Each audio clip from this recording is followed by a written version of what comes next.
भूतिया हवेली। गांव के एक कोने में एक पुरानी हवेली खड़ी थी जिसे लोग भूतिया हवेली कहते थे। कहते हैं कि उस हवेली में कई साल पहले एक भूतनी रहती थी जिसका नाम चंद्रिका था। चंद्रिका एक अमीर जमींदार की बेटी थी, लेकिन शादी के दिन उसकी हत्या कर दी गई थी। तब से उसकी आत्मा उसी हवेली में भटक रही थी। एक रात गांव के 4 दोस्त राहुल, मोहित, अनिल और संजीव ने तय किया कि वह उस हवेली में रात बिताएंगे। यह साबित करेंगे कि भूतिया कहानी सिर्फ अफवाह है। वो चारों दोस्त साहसी और निडर थे, लेकिन हवेली के बारे में सुनकर उनके दिल में भी हल्की सी दहशत थी।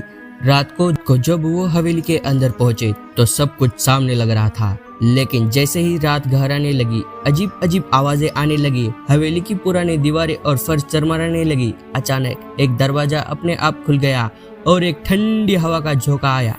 मोहित ने हिम्मत करके कहा कि यह सिर्फ एक हवा का झोंका है, हमें डरने की जरूरत नहीं है।